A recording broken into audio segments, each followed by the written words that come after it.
Good evening, directors. My name is Rosemary Boland.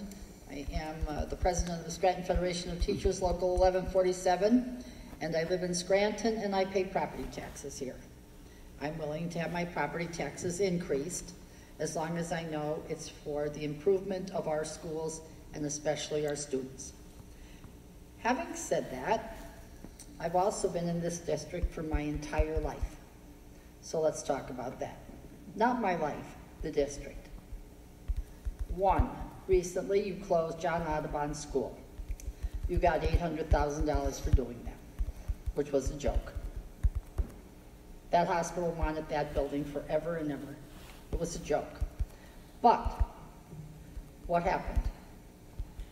As soon as the new Whittier School, John Greenleaf Whittier School, that's a pet project of mine, I worked there my entire life. As soon as that building was reconstructed and Audubon School was closed, gone, all of a sudden, students had to find a new home because there was no place in the hill section for those children. What happened to them in the beginning? First of all, there's a whole entire bid process because teachers have to find a home too. And that disrupted Whittier, Audubon, and Prescott. Believe it or not, Bancroft was involved. Adams was involved. People were going to school all over the place until we figured this out. Finally, we found a home. So we began to rent the Nativity of Our Lord School. If that building hadn't been available, I don't know where you would have ended up with our students. Parents were upset, teachers were upset because it was wrong. It was wrong from the get-go. Audubon never should have been sold. It should have been repaired. The repair cost at that time from Palumbo was about $4.5 million to bring that school perfectly up to code. And all of the students in the Hill would have had their school in their own neighborhood. But that didn't happen. Let's back up a lot more years than that. Let's back up to the Odonnell plan. The Odonnell plan has been around a long time. What is it? You know that West Scranton Intermediate School over here? That's supposed to become an elementary school. And West Scranton High School is supposed to go 7 through 12. Again, there were 16,000 students in the Scranton School District. And when West Scranton High School supplied room for 7 through 12, it didn't do that actually because you had to rent the St. John's School to house them. There wasn't enough room at the inn. When we had Central High School, we had to send students at Central across the street to what is now the administration building, formerly George Washington Elementary School. We walked from Central across the street and took classes in the ad building. All of us did that at Central because there was crowding at Central.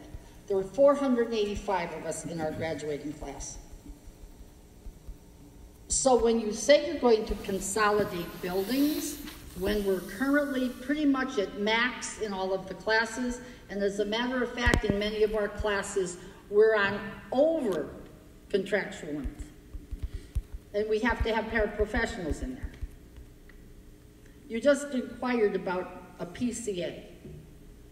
That's a person who has to diaper, take care of any medical need that they're allowed to do. And if they're not allowed to do it, we have people who are nursing assistants coming in and doing those kinds of jobs. So when we talk about these initials, there's actual jobs that go along with them, and they're very difficult jobs to perform. I don't take this lightly, what you're talking about tonight, because I've lived it. So let's talk about the special education child. There's square footage involved for every single child in special education. We have in the Scranton School District what's called full inclusion. What does that mean exactly, full inclusion? It means the special education child with special needs is in a typical classroom all day. Sometimes they're there for 80% of their day, sometimes they're there 20% of the day, but they're in that classroom. This city has fire codes.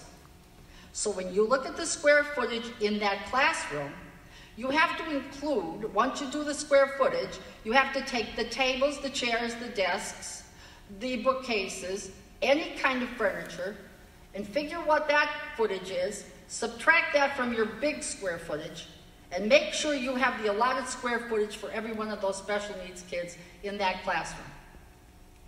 This is real easy to talk about. It's not so easy to implement. Staggering the schedule. Sounds great. Sounds great. Well, in those elementary schools, you have special teachers coming in. You have art teachers coming in, music teachers, physical education teachers, U-STEP librarians. You have nurses, speech teachers, OT. They have to travel from building to building. With the staggered schedule, you're going to have to sit down and figure out how to accomplish that feat. That will be a task, and it won't take a week, it won't take 5 weeks, it's going to take you a lot of months to figure that one out. And I don't know of any kind of computer program that's going to do that for you. So all of these thoughts have consequences. This isn't anything new for us. For example, Northeast Intermediate, the former technical high school. They used to have a parking lot attached to that school. I know, I used it a lot of times myself. Well, that parking lot became the medical school. And then, the church where my brother and his wife were married became a parking lot. We all know who bought that land. We know who bought it. We know who gave it to the medical college. So now we have a school in Scranton, Pennsylvania that's landlocked because it has no parking. And everybody says, why is the district paying Cooper's and 2 other lots down the street for the teachers to park their cars and everybody else? Do you know, sometimes I get called to those schools for whatever reason. The last school I went to, I got a parking ticket. It cost me $25 to visit the school. I didn't feel so bad because the diagnostician got the parking ticket for $25 also, because she had to work in that school that day and there was no place to park. So when I go into Northeast, I'm told park up on the level by the front door. I've been in that building where the principal, or the vice principal rather, has had to take my car keys and go out and move my car so I don't get a parking ticket. These are decisions that are made that in a moment sound like this is a great idea. And then comes the reality of the great idea. And it stinks. So now all of these consequences are raising property taxes, having no staff. You're talking about guidance counselors. Those 2 jobs were cut. They were there. They've been cut. Now you want them back. 10 special education teachers were cut on June the 27th, a few years ago. They were cut. The special ed director got up and said, we don't need those 10 jobs. Tonight you need them. Because you're right, Mr. Duffy, you are absolutely correct. We are a growing school district, and what nobody in the city knows, nobody anywhere seems to care about, are the fact that we have students who just came into this city school district last week, and I think Dr. Kieran referenced this the other day, from the Congo. They speak Swahili. We don't have anybody in our school district that speaks Swahili to interpret for those kids. They have never, ever been in a school before. They have no idea what to wear. They don't have the proper clothing. They don't speak. They don't understand anything going on in that classroom. But we're having them here in our city, and we're mighty glad to have them. Just like we are the Nepali kids, the Russian kids, the Turkish kids, Armenian kids. Every kind of child is welcome here, including all our Hispanic children. We welcome them. Unfortunately, people who sit on high sometimes don't know the reality of the day-to-day activity of that classroom. Books. You're talking ELA, the language that we speak around here. What do you want us to do with them? The kid with Swahili as his native tongue. Without the resources, we have nothing to go on. So you know what the state PDE and the whole entire crew in Harrisburg can do? Stuff it. And you should be telling them, all 9 of you, stuff it. Because our kids count. Just like the kids in all of the fancy-dancy schools outside of Philly and in between. Because Pittsburgh is suffering, Philly is suffering, and so is Scranton.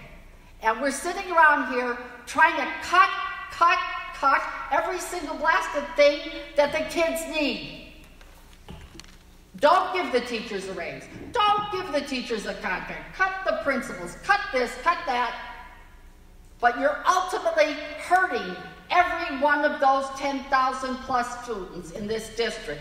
And I think it's high time somebody around here stood up for them. And you're right, Mr. Duffy. We should take a trip to Harrisburg. It's time to put the heat on. More than time. More than time. You're trying to fill a $5 million hole by tomorrow night. Good luck. There isn't anything more to cut from our schools. We're working on bare bones materials. You know that Monticello school you're talking about that need teachers? Since the day that blasted place opened, those teachers have had no materials to work with. None. We have been asking and asking and asking for soft materials for those people to use with those children who have those particular special needs. Guess what we've got? We've got begging going on. Teachers talking to other teachers to see if there's extra materials that they have that they could share. So let's wake up and face some hard facts around here. Everything you're talking about, the Scranton School District has encountered before. Copy machines, we've heard that since infinity. Infinity. You want to know about copy machines, walk into any classroom and the teacher will tell you about them. Or maybe you want to know about computers that don't work. Or maybe you want to know why teachers are screaming every report card period because everything's malfunctioning. But you're about to make heavy-duty decisions, and for some reason or another, you think it's something that has to happen because somebody says, balance that budget. You balanced it on our backs last year. Big time. Did you want to know something about those guidance counselors? We don't have enough. We don't. Last week was one of the hardest weeks we had in this district in recent days. We lost a 13-year-old child last week. His mother teaches in our district. We lost a former school director. His wife is one of our nurses. Did anybody even stop a minute? We don't have the support staff we need for students like our 13-year-old boy. We don't. We don't have enough.